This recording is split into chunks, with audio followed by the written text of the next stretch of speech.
আসসালামু আলাইকুম রহমতুল্লাহি ওয়া বারাকাতুহু। সম্মানিত দর্শক, কয়েকদিন আগে যখন জাতীয় সংসদে সগর্বে দাঁড়িয়ে স্বরাষ্ট্রমন্ত্রী জনাব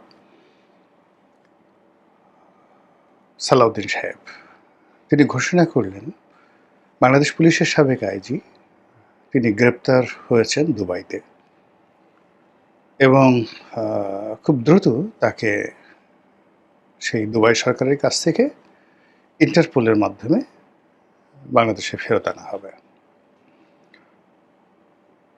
বিষয়টা ওই মুহূর্তে সারা বাংলাদেশের নিদারুণ চমক তৈরি করেছিল।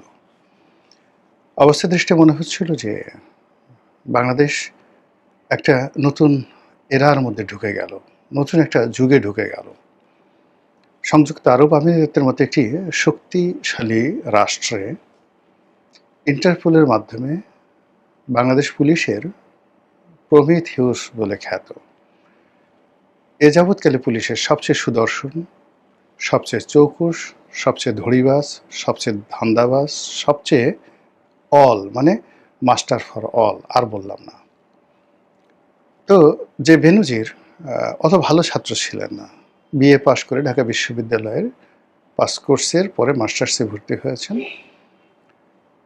তারপর পুলিশে ঠিক ওইরকম আহামরি ভালো রেজাল্টও তার না, তার ব্যাচে তিনি ফার্স্ট, সেকেন্ড, থার্ড হয়েছেন, এরকম কোনো নজির নেই। এরকম একজন মধ্যম মানের পুলিশ কর্মকর্তা, অথচ তিনি তার কর্মজীবনে যে গ্র্যান্ড ভিক্টরিগুলো করেছেন দেশে দেশের বাইরে, তিনি জাতিসংঘে দীর্ঘদিন কাজ করেছেন, ইন্টারপোলের সাথে কাজ করেছেন, শান্তিরক্ষী মিশনের সাথে কাজ করেছেন এবং বড় বড় পদে, যেখানে বাংলাদেশের খুব অল্প সংখ্যক কর্মকর্তা এরকম বড় পদে কাজ করেছেন। তারপর শেখ হাসিনার জামানাতে এসে রীতিমতো সোনার পাথর বাটি বা জাদুর কাঠি হাতে নিয়ে তিনি তার প্রথম যে শুরুটি, সেটা হলো ডিআইজি অ্যাডমিন, পুলিশ হেডকোয়ার্টার। মানে ডিআইজিদের মধ্যে এর চাইতে বড় কোনো পদ আর নেই। এরপর ডিআইজি এডিশনাল আইজি অ্যাডমিন, এরপর ঢাকা মেট্রোপলিটন পুলিশ কমিশনার দীর্ঘদিন, তারপর ডিজি র্যাব, তারপর আইজি। আমার কাছে মনে হয় না যে বাংলাদেশের পুলিশের ইতিহাসে এতগুলো সৌভাগ্য, এতগুলো পদ, এতগুলো পদবি নির্বিঘ্নে, নির্ভাবনায়, নিশ্চিন্তে কোনো পুলিশ কর্মকর্তা ভোগ করেছেন এরকম কেউ নেই।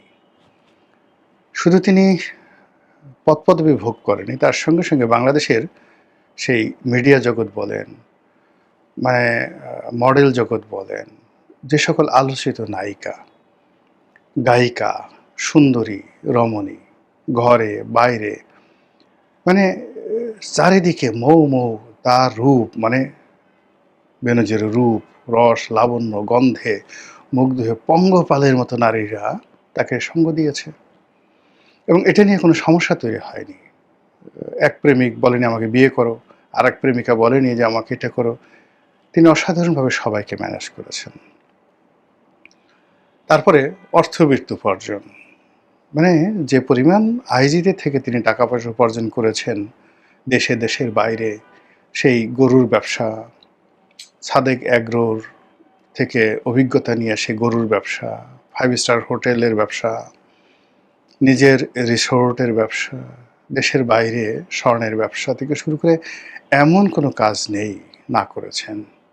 আইজি হিসেবে তিনি ঢাকাতে যে বাড়ি করেছেন, যে ফ্ল্যাট করেছেন, তার যে গাড়ি বাড়ি, পোশাক আশাক, লোকজন মিলিয়ে মানে এক অনন্য, মানে এরকম কোনো সেনাপ্রধান, কোনো পুলিশ প্রধান, কোনো মন্ত্রী, কোনো এমপি, কোনো প্রধানমন্ত্রী, মানে ওনার একটা কেনি আঙুলের সমান, কেনি মানে আমরা যেটাকে বলি কনিষ্ঠ আঙ্গুল, এই আঙ্গুলের সমানও সফলতা দেখাতে পারেনি।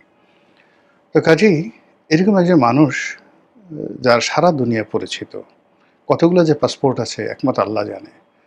তো সেই মানুষটি দুবাইতে ধরা পড়বেন, আর আমাদের স্বরাষ্ট্রমন্ত্রী, যদি বেনজির সাহেবের তুলনায় চিন্তা করেন, স্বরাষ্ট্রমন্ত্রী তার কর্মজীবনে তিনি এপিএ ছিলেন বিসিএস হয়ে, তারপরে প্রধানমন্ত্রী এপিএ ছিলেন, তারপরে যোগাযোগ প্রতিমন্ত্রী ছিলেন, ভালো কথা। কিন্তু বেনজির সাহেবের মতো তার কোনো ধারাবাহিকতা নেই। বরং বেনজির সাহেব যখন ক্ষমতার কেন্দ্রে, তখন তাকে অর্থাৎ স্বরাষ্ট্রমন্ত্রীকে চ্যাং দুলা করে পুলিশ বা র্যাব ধরে নিয়েছে। তারপরে তাকে আয়নাঘরে আটকে রেখেছে। এই বেনজির সাহেব আয়নাঘরে আটকে রেখেছে। আয়নাঘরে রেখে তাকে মানে আদর করেছে না, যত্ন করেছে না, বাটাম দিয়েছে, সেটা তিনি ভালো বলতে পারবেন, আর বেনজির সাহেব ভালো বলতে পারবেন। তারপর তাকে পাগলের ইঞ্জেকশন দিয়ে চোখ মুখ বেঁধে তাকে ভারতে শিলংয়ে পাঠিয়ে দেওয়া হয়েছে, এবং সেখানে তিনি দীর্ঘদিন ছিলেন। এবং সেখানে মামলা মোকদ্দমা বিভিন্ন বিষয় দিয়ে ফেস করে, যদি শেখ হাসিনার পতন না হতো তিনি হয়তো আসতেও পারতেন না। তো কাজেই মানে যদি মানে যিনি বস যদি তার কর্মচারীর চাইতে দুর্বল হন, সব দিক থেকে তার সফলতা যদি ব্যর্থ হয়, তার হাতে বন্দুক থাকুক, কামান থাকুক, আর যত ক্ষমতা থাকুক, হবে না। তো এখন যদি গত ২০ বছরের ধারাবাহিক সফলতা ধরেন, তাহলে সেক্ষেত্রে আপনি বেনজিরের সফলতা হিমালয় পর্বতের মতো। আর সালাউদ্দিন সাহেবের যদি আপনি সফলতা ধরেন, তাহলে মানে হিমালয়ের নিচে ছোট্ট একটা শিলাখণ্ডের মতোই তিনি এখন আছেন। তো সেখানে তিনি তার মন্ত্রণালয়, তার পুলিশ বাহিনী ইন্টারপোলকে ব্যবহার করে দুবাইতে তাকে গ্রেপ্তার করে ফেলেছে এবং বাংলাদেশে নিয়ে আসবে। এটা রীতিমতো আমি একেবারে অবাক হয়ে গেছি। তারপর আমি চিন্তা করেছি যে আচ্ছা ঠিক আছে, আমি ফেসবুক স্ট্যাটাস দিলাম যে এটা বাংলাদেশে একটা বিরাট সফলতা, এবং বেনজিরকে এনে বাংলাদেশে যদি বিচার করা যায়, তাহলে যাকে বলা হয় একটা নতুন যুগের সৃষ্টি হবে। তখন বেনজিরের যারা ঘনিষ্ঠজন, তারা অনেকে হৈ হৈ করে উঠেছিলেন যে আপনি বেনজিরকে চেনেন না, সে ইচ্ছে করে দুবাইতে গেছে, এবং দুবাইতে গেছে একটা ব্যবসায়িক কাজে। আর সেখানে তার এক ব্যবসায়িক পার্টনার, যে এখন বর্তমান সরকারের একজন সংসদ সদস্য, তার সাথে মানে বেনজিরের ক্যাশিয়ার ছিল, সেই বেনজিরের ক্যাশিয়ার থেকে বেনজিরের টাকা মেরে দিয়ে সে নমিনেশন ভাগিয়ে নিয়েছে, কত টাকাতে একমাত্র আল্লাহ জানে। সেই লোক বেনজিরকে ঠকানোর জন্য মানে তার সাথে একটা সমঝোতার কথা বলে দুবাইতে এসেছে। হয়তো বেনজিরকে বলেছে যে সরকারে আমি এমপি হয়েছি, আমি সরকারের সাথে তোমার একটা বা আপনার একটা সমঝোতা করে দিচ্ছি। ক্যাশিয়ার সাহেব বেনজির বিশ্বাস করেছে। বিশ্বাস করে সেখানে গিয়ে, যেহেতু বেনজিরের ক্যাশিয়ার, তারও তো ফাজলামো বুদ্ধি কম না, সে গিয়ে হয়তো সেখানে ইন্টারপোল দিয়ে তাকে ধরিয়ে দেওয়া হয়েছে। তো এতক্ষণ পর্যন্ত, অর্থাৎ ধরিয়ে দেওয়া পর্যন্ত বেনজির ওয়াজ স্টপ। কিন্তু যখন ধরিয়েছে তখন বেনজির তার আসল রূপ দেখিয়েছে, তার কৌশল দেখিয়েছে। যেহেতু সে ইন্টারপোল হ্যান্ডেল করে আসছে, দুবাই হ্যান্ডেল করেছে, তার ক্যাশিয়ার তাকে মানে মাটির সঙ্গে মিশিয়ে দেবে, এটা হয় না। তিনি সেখানে কৌশল করেছেন, অবলম্বন করেছেন, এবং কৌশল অবলম্বন করে দুবাই কর্তৃপক্ষর যে নিয়মকানুন রয়েছে, সেই নিয়মকানুনের সুবিধা নিয়ে তিনি সেখানে জামিন নিয়েছেন, এবং এমনভাবে তিনি সেখানে আইনগত পদ্ধতি নিয়েছেন যেন বাংলাদেশ সরকার বা ইন্টারপোল কোনো অবস্থাতে তাকে এখানে পাঠাতে পারে না। ইন্টারপোলের নিয়মকানুন কী আছে, এটা আপনি আমি যারা আলোচনা করি তাদের চেয়ে ১,০০০ গুণ বেশি জনাব বেনজির, ডক্টর মোহাম্মদ বেনজির, তিনি ভালো বোঝেন। এর আগে এই ইন্টারপোলের মাধ্যমে বর্তমান ধর্মমন্ত্রী যিনি আছেন, মোফাজ্জল হোসেন কায়কোবাদ, তিনিও গ্রেপ্তার হয়েছিলেন দুবাইতে। কিন্তু দুবাই কর্তৃপক্ষ তাকে ছেড়ে দিয়েছিল, এবং তাকে দুবাই থেকে অন্য দেশে যাওয়ার অনুমতিও দিয়েছিল।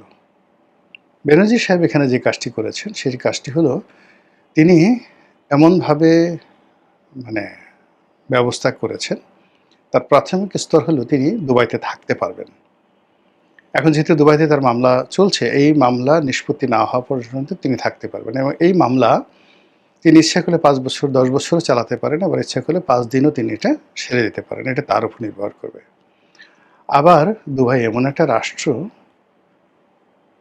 এই রাষ্ট্র সবসময় বেনজিরদের মতো লোক সারা দুনিয়া থেকে তাদেরকে কালেক্ট করে, তাদের যে ফাইন্যান্স, এই ফাইন্যান্স দিয়ে মরুভূমির বুকে তারা স্বর্ণের প্রাসাদ, বুর্জ আর খলিফা তৈরি করে। এখানে একসময় ওই যে আরাফ খান নামে একজন বাংলাদেশি যুবক, তাকে নিয়ে খুব ট্রল হচ্ছিল, সবাই মনে করছিল তাকে এই বুঝি ধরে নিয়ে আসবে, কিন্তু আরাফ খানের একটা পশমও কিন্তু কেউ স্পর্শ করতে পারেনি। তা আরাফ খান যেখানে সেই জুলকারনায়ন সায়ের অনুসন্ধানী সাংবাদিক তার বাপ মা তুলে গালাগালি করে তুই তুকারি করে বাল ছাল বলে মোটামুটি তাকে শেষ করে দিয়েছে, তো আরাফ খানের যদি এই ক্ষমতা হয় দুবাইয়ের মতো জায়গাতে,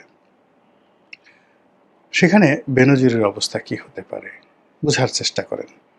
এটা হলো দুবাই, সেখানে আইনের শাসন আছে, এটা হলো গরিব মানুষের জন্য, আমাদের লেবারের জন্য, বোকাচোদা যারা আছেন তাদের জন্য, বেকুব যারা রয়েছেন তাদের জন্য। কিন্তু বেনজিরের মতো স্মার্ট যারা লোকজন তারা জেলখানাতে বসে রাশিয়ান মডেলকে নিয়ে রাত কাটাতে পারে, ওই ব্যবস্থা সেখানে রয়েছে। জেলখানা থেকে বের হয়ে সে আজ লেবাননের মেয়ে, কাল বাংলাদেশের মেয়ে, পরশুদিন অমুক, বাংলাদেশ থেকে যারা যারা দুবাইতে যায় চামড়া ব্যবসার জন্য, এদের সবাইকে তিনি সেখানে নিয়ে ওখানে তার একটা বিলাস বহুল সেই যে ইয়োটে বসে তিনি, যাকে বলা হয় ওই আলু লিয়েলো, যে বিখ্যাত নানা পাটেকরের যে সিনেমা, ওইরকম দৃশ্য তিনি সেখানে চিত্রায়িত করতে পারেন। তো সেই কাজগুলোই সম্ভবত ঘটতে যাচ্ছে। আর মধ্য থেকে আমরা কি হলো, আমরা যারা ভেতো বাঙালি খুব সহজে হতাশ হয়ে যাই, আবার খুব সহজে আনন্দিত হয়ে যাই।